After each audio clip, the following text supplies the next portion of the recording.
Justin, and we got my co-host Hakeem. Hakeem, say what up. Hey, what's up? What's going on? Everybody out there in podcast land and in Boston, we are here with the Transformative Culture Project and also Ant Thomas and his team.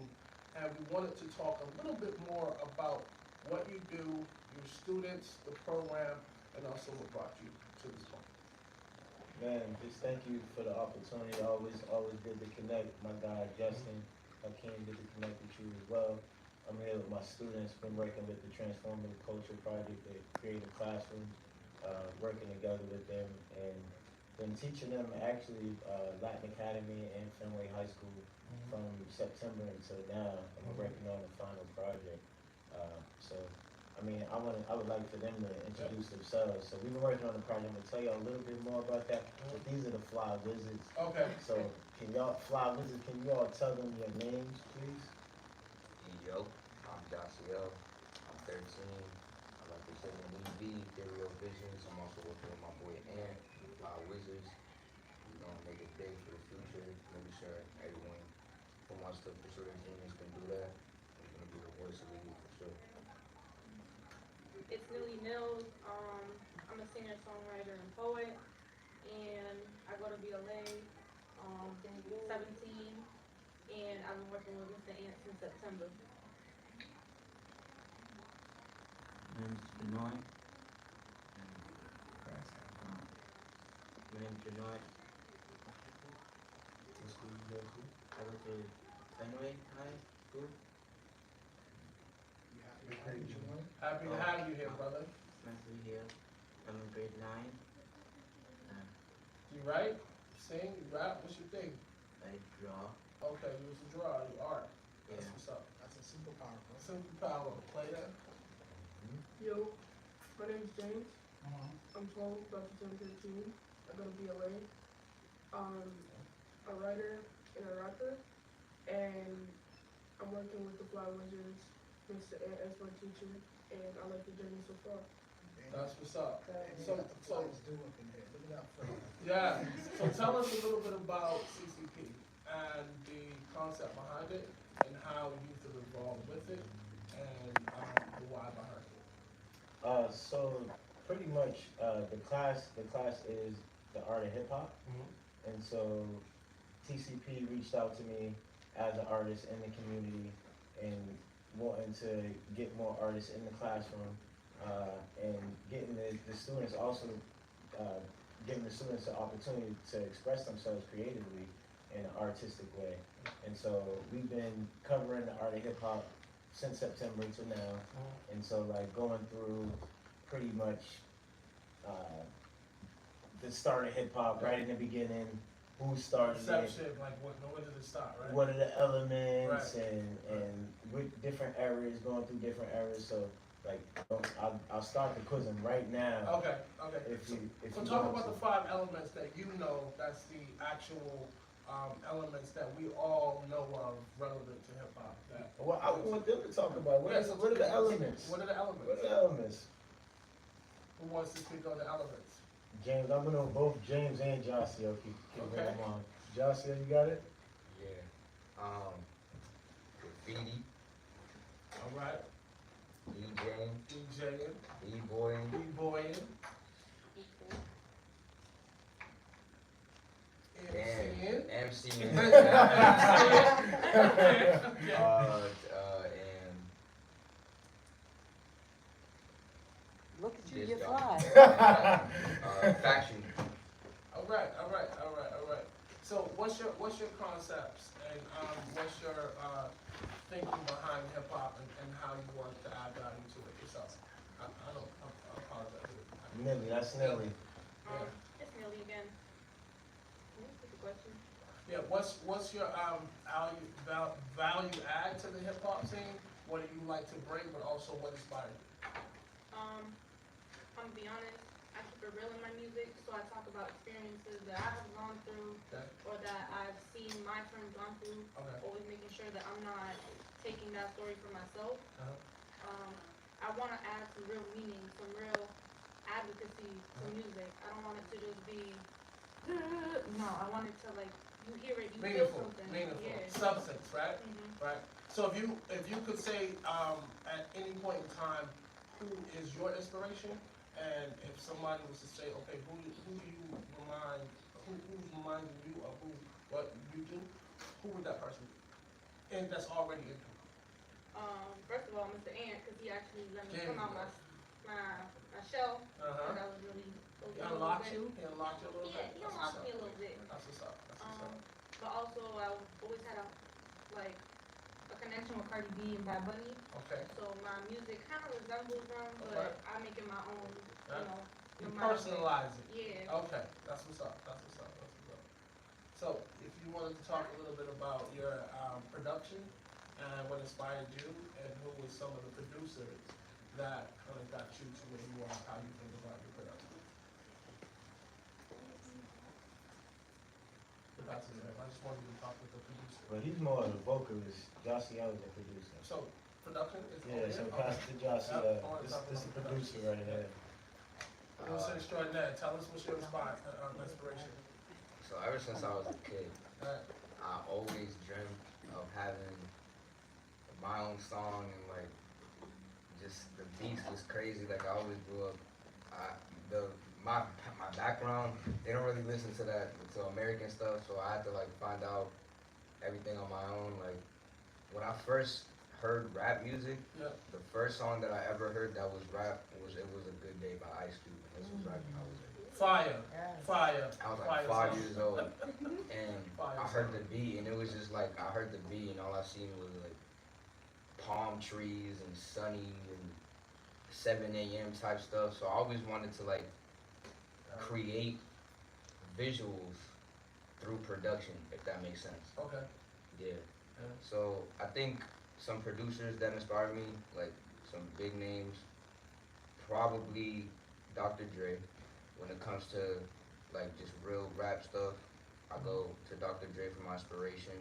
When it comes to R&B, people don't really notice, but Michael Jackson actually produced a lot of his own stuff. So Michael Jackson's one of my favorite producers, and he also inspires me a lot. And for modern stuff, when I look for inspiration, I look at Pierre Bourne, because he really he broke the box for trap music. Like, Right. now this a whole underground scene right now, it was all inspired by Pierre Bourne. So those are my 3 producers that really inspire me. So we're going to talk a little bit about tech in relation to production. What type of software do you use? Do you use a digital audio workstation? Do you use an online platform for production? Or what's the software that helps you be creative? Or the mic up. So I use a DAW. DAW? Yeah. So learning it was very difficult at first. Yeah. But basically what I did to practice was I just produced massive amounts of trash beats. Like Trash, every right? At the beat beginning it was was trash. Like, It was trash, and then you slowly got better, right? yeah, but Yeah. I don't want people to think that if you keep making beats that are trash that they're just gonna get better.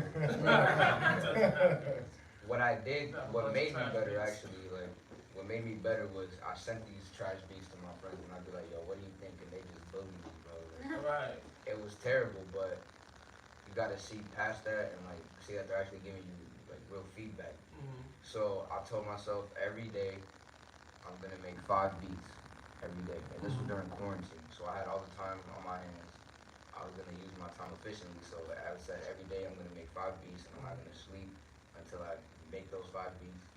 And then I sent all these 5 beats every day to my friends, and then they give me feedback, and eventually I just became goated. He's only 13. And you only 13, right? Let's give it up for being 13 and putting yourself under the fire and the microscope, right? So I guess from you saying what you just said, talk to us a little bit about the critiquing and how the critiquing helped you like hone your craft a little bit. So the critique, it all really comes down to being able to take it and really just understand. Like, you gotta understand that what they're saying is true. So when I first started off, I did not know anything about mixing or like, just mixing and mastering. I did not know anything about that. So I would send these beats and then the kick would like overcome the EQ and like everything would just be bassy and stuff, and you can't even hear the main melody. Like it was just trash. Yeah. So they'd be like, yo, you gotta fix this.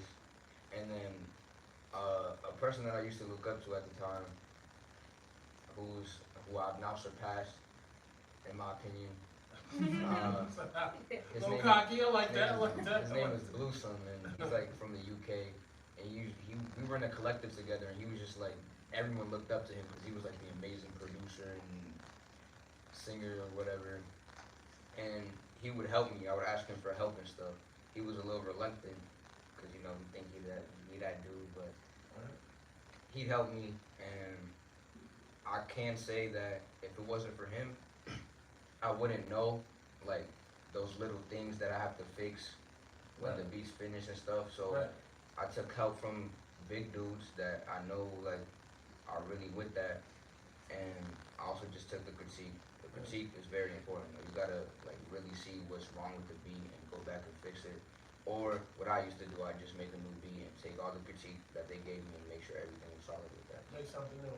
So talk to us a little bit about the album, the concept behind the album, and how many cuts you're gonna actually have on the album. Okay, so the album, the way we came up with it, we was just in the classroom. Mr. Ann was like, all right, we're in the creating stages. And this is the part we've all been waiting for because for the longest time we were just learning about the 80s, the 90s. Can we learn about the 2000s? Yeah. No. Yeah, that was, and then I was not really enjoying the writing, but I knew this was gonna happen. So, and I do like, if it wasn't for Mr. Ann, I would not know like as much as I do now about hip hop. Like the 5 elements, I did not know that before. I still really don't know the 5 elements. Hey, it's okay. You'll learn. But the way we came up with it, we was all chilling. He was like, all right, we're in the creating stages. What are we going for? And the new Kendrick album had just came out. It was Mr. Morale and the Big Steppers. And then I was like, Mr. Ant, your name is Mr. Ant. Okay. We all kind of look up to you. You're our teacher. So, and we're fly. We're different. The wizards are mysterious. Why don't we just call it Mr. Ant and the Fly Wizards? There you go. And then the concept behind Mr. Ant and the Fly Wizards. The Fly Wizards, he's walking so we can fly. There you go. Love it, love it, love it, love it. So let's give it up for Ant, first and foremost, for inspiring right? But also, I wanted to kind of get a sense of, and this is more so about you and your why and your direction, but also talk a little bit about like your history in Boston in relation to music and how that has developed into what you see right now in the state. Okay, I mean, I had a couple, I can just speak about a couple of things, but one of the things that is cool, so since we've been doing this project, I've been supporting it too. So Jossia had a performance last night, and just to talk about how things are full circle, I'm gonna use that as an example. The performance was at the Hibernia Hall. The Hibernia Hall, where Madison Park is, they used to host this annual book called the Roxbury Literary Annual. And I actually submitted a couple pieces on it, and I had to explain why Roxbury was important to me, and then I had to submit a couple pieces. And I submitted a couple pieces, and one of my poems got published, Shackles. Nice. And that got published when I was 18 years old. And I was remembering back then, they put us in a week writing program, and then they invited a couple of us back to perform, and we got paid to do it. And my Money's always good. money is always good. Right. Money's always good. And I had my performance right before I went to prom. So like I went and did my performance in full suit and went. Yeah. But Dedicated. very dedicated. Dedicated. One of the things that like I remember, I didn't tell anybody back then, so like I didn't really have a community, I would say. But like fast forward to last night, I'm watching them perform, and as you heard, Josio said he already works with a crew, and a couple of his guys were there last night, and so like you could see fast forward however many years, like between like when I graduated high school till now, the community in Boston is developing around music. But I would say even before that, I also had a performance there with my dad, and that's who I would say most introduced me to music. Yeah. My dad is an entertainer. He was a dancer, b-boy, and he danced with the Funk Effects. He danced by himself, and he also worked with Marky Mark and the Funky Bunch. He was in that group, and I was coming on stage back then, opening up for them, like getting the crowd hyped and music videos. So talk to me a little bit about, and you just touched on it on a little bit of the surface, but I want you to dive a little bit deeper about the importance of passing the baton, right? Knowing that it's time to pass it on to someone or a group of individuals younger, talented, a little bit more passionate. Not saying that, we don't have the passion, but it's like, okay, I've had my run, now it's time to pass the baton on to someone else. Word. I think it's super important. I feel like there were less players than there are now. So I think sometimes people are so caught up in trying to put themselves on that they're not thinking about reaching back. And that's just been something that's always been in me. Like even at the show last night, I saw two young people there, and I'm calling them young, but they're only a couple years younger than me. And I was coaching them in basketball, and one of them makes music, the other one was just there to support the event. But like, and I saw the importance of trying to reach back early on. And so like, I think it's still important. I remember being their age and not having the tools. We're about to go to the studio after this. I didn't see a studio until I was 22 years old. Like a real studio. When I was 13, we were trying to like make music off of a karaoke machine. And like seriously, that's what we was doing. And we was trying, they were talent shows. I understand, bro. Right. They were talent shows. We was trying to win the money. So that's when we was going for talent shows. So, discuss a little bit, and this might be more so for the individuals behind you. Talk a little bit about group cohesion and how like that is very important to like bringing the project from concept to actual, delivery. Do one of you all want to take that? Okay. Hi, it's Millie Mills again. Anything else? So, I talked a little bit before about how Mr. Ant helped me get out of my shell, but it's also like James and Josiel pushing me to be better and like kind of supporting me even if what I said was like not it or what I felt was not it. They was like, nah, that actually is really nice. They would give me some pointers like, you gotta say it with attitude, you gotta say it with confidence. And last night I was on the phone with Josiel and I was making one of the verses for the song that we have together, and I was like, I don't know what to do, like what is it missing? And Josiel said something to me, and he was like, if you don't figure it out, no one will. Like, it's your music, you gotta go for it. Whatever you think is right is right. Mr. Ant also said that in the car when I told him about the phone call with Josiel, so just want to put that out there. Anybody else want to talk a little bit about the group cohesion? Man, group cohesion is very important. I feel like it flows very well, like, cause when you really look at it, we're just like a whole bunch of young people. We became, like me and James, we were already friends. The only reason that we joined the Art of Hip Hop thing is because, like, I didn't want to join Black Film Club anymore. So, Literally, it was last second. yeah, it was last second, and then I was like, oh, Art of Hip Hop, that seems cool.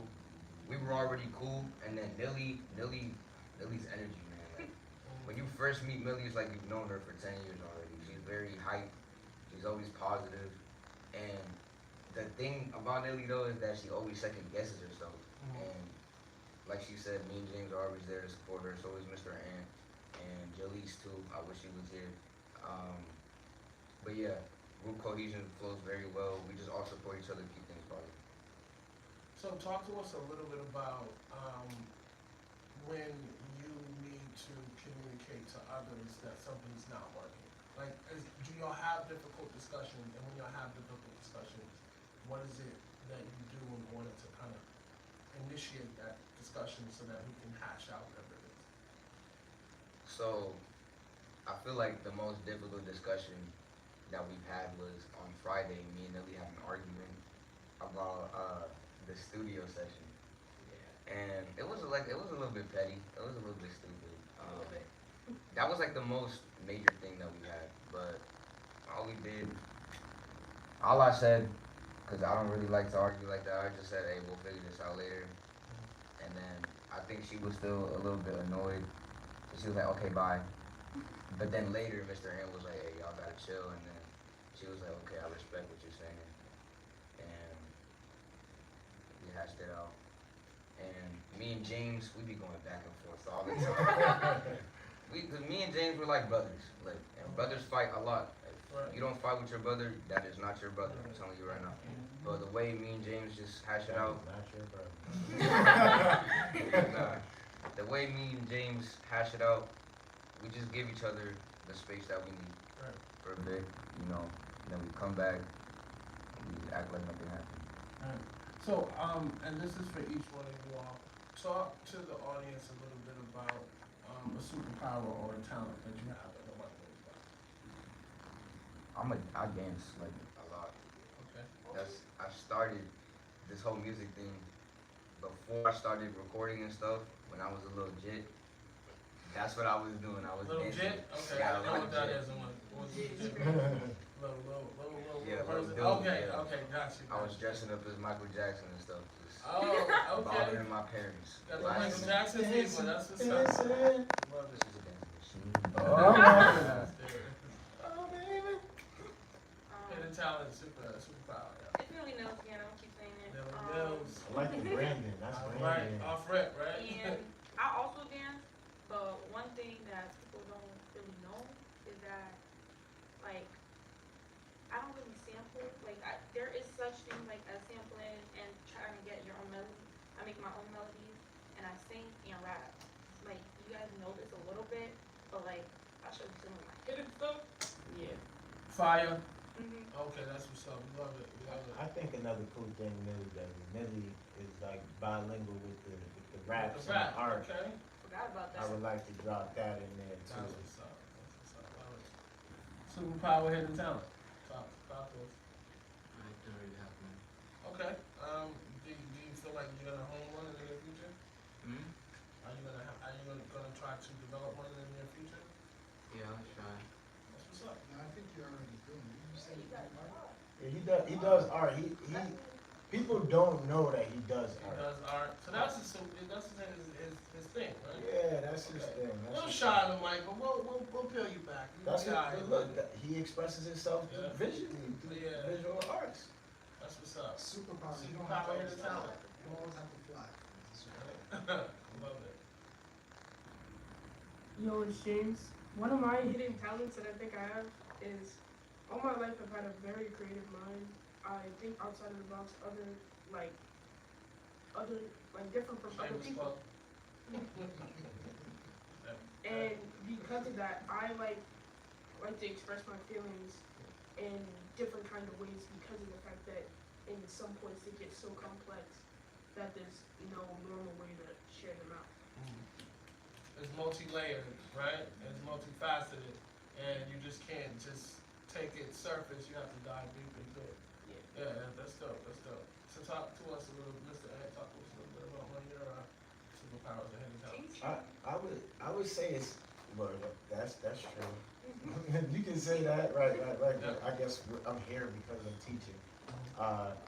Millie said teaching. I would say that. I would say teaching is a superpower. No, my bad. I would say that teaching is a superpower, Yes. and I feel like it's my opportunity to pass on the information that I have collected this entire time. Okay. So, and I've been collecting a whole lot of information, and I would say that that's my other superpower is Yeah. collecting information. Right. I can go a lot of places that a lot of people can't go Right. and collect that information and give it back and translate it in a way that people can understand it. Yeah, make it how would you say palpable for others. Exactly. And so I guess to wrap up, Transforming Culture Project CCP. What do y'all have plans for in the future, 2022, going into 2023? Well, I would like to keep it to 2022. We actually, so we're actually working on Mr. and the Fly Wizards, the EP. Okay. And we're having a showcase, a final showcase in just a couple weeks on June 15th, right here, Alright. at the Fairmount Innovation Lab. Dope. So, that is on June 15th from 5 p.m. to 7 p.m. The event is actually already on my website. It's free to come. We're asking people to donate if they can. But you can find that on my website, anthomas.com/events. And all of that information is already up there. So, everyone, give out your social media handles so individuals know where to find you, follow your work, follow your music, and also follow your brand and what you do. If you all have social media. They just passed it to me, so on all social medias, my handle is Jasiel, that's JASSIEL 617 on all social medias. And for streaming platforms such as SoundCloud, Spotify, it is Jasiel in all capitals, JASSIEL. That's what's up. I'm not gonna lie, I changed my social media last night and I forgot what it was. But you search up NILFRAVI, I'll pop up. Like, no one has my name. I'm just like that. There you go. I do have one. Alright, you got some. Yeah, neither do I. Alright. So there's a couple social media handles And then there's mine. You can find me at antthomas.com. Outside of that, my social media is ant_Thomas, the number 2 there. Instagram, Twitter. I just started. What's the other one? TikTok. I just started TikTok. I hope my students aren't laughing. They weren't. Good. I Right. just started TikTok. It's Ant Thomas. OIIFC. Alright. So leave the audience with one jewel that you want them to take away from this conversation. The power of young people connecting to people who have been on the journey for a little bit longer. When we really tap in with each other, I feel like it's both ways. Like, I'm It's giving a them transference energy. of energy, right? I'm giving them Yeah, energy. and they They're give giving you me energy. Yeah. So There's reciprocity and the interaction. So, absolutely. dope. Love it. So go ahead, Jewel, wanna leave the audience with? I do want to leave the audience with is you're never too young or old to start. 13, 17, we still making music. We still doing what we love.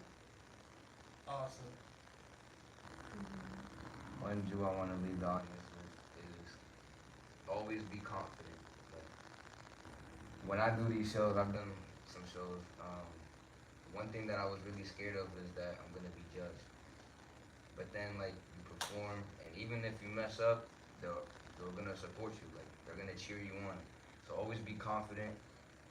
And if anything's more important in music, I feel like it's stage presence. Yeah. So if you, a dude with swag like me, have stage presence, so you will go crazy. Right. Yeah.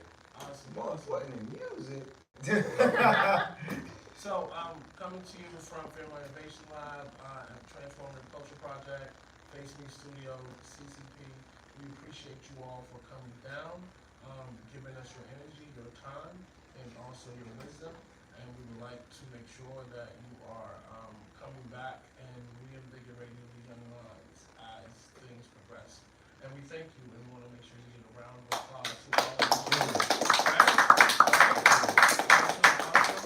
And on that note, we'll wrap up, and we want to make sure that you appreciate it, loved, well respected, and we look forward to hearing your project in the future.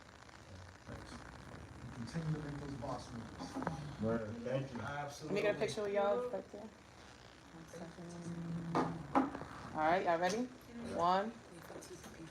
Oh, okay. So wait for TCP. Yeah, that's smart. Hold on. Wait for the All right, right there. 1, 2, 3. Dang, you want my stuff up there too? I know. Go ahead, pose, Justin, if you in it. All right, all right. All right, I'm gonna wait for ants too.